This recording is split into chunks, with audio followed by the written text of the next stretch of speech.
ફરીથી લોકશાહી પર અને ભાજપની રાજનીતિ શંકાના દાયરામાં આવી, કારણ કે ભાજપ સામે ઉઠતો અવાજ દબાવવાની જે રાજનીતિ ખેલાઈ રહી હતી તેની પર ધરપકડની મોહર લાગી ગઈ છે।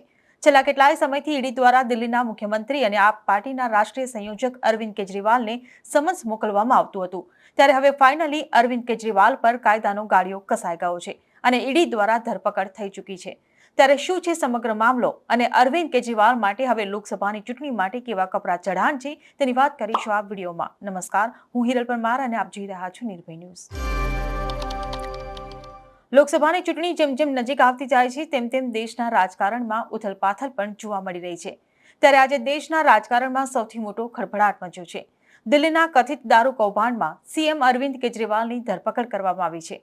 અત્યાર સુધીમાં આ કેસમાં અરવિંદ કેજરીવાલને ઈડીએ સતત 9 વખત સમન્સ મોકલ્યા હતા, જે બાદ આજે એટલે કે ગુરુવારે સાંજે 10મા સમન્સ સાથે કેજરીવાલના ઘરે ઈડી પૂછપરછ માટે પહોંચી હતી અને પૂછપરછ માટે પહોંચેલી ઈડીએ કાર્યવાહીના નામે પહેલા ઘરની તપાસ કરી અને બાદમાં અરવિંદ કેજરીવાલની ધરપકડ કરી।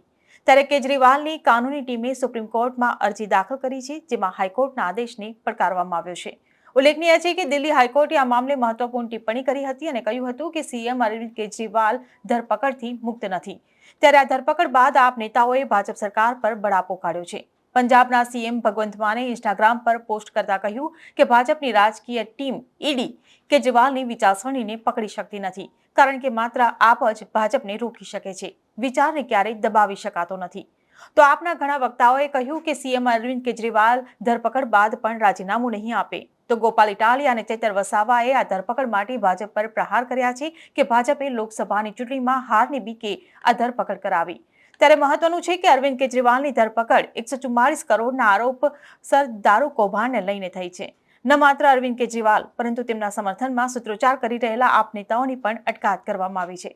ત્યારે હવે અરવિંદ કેજરીવાલ જેલના સળિયા પાછળ હશે અને જેલની બહાર લોકસભાની ચૂંટણી।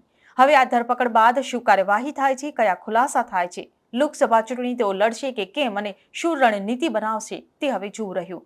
અહેવાલ તમને કેવો લાગ્યો તેમને કમેન્ટ બોક્સમાં લખીને ચોક્કસથી જણાવશો। જો વિડીયો પસંદ આવ્યો હોય તો વિડીયોને લાઇક, શેર અને અમારી ચેનલ નિર્ભય ન્યૂઝને સબસ્ક્રાઇબ કરવાનું ભૂલશો નહીં। આભાર।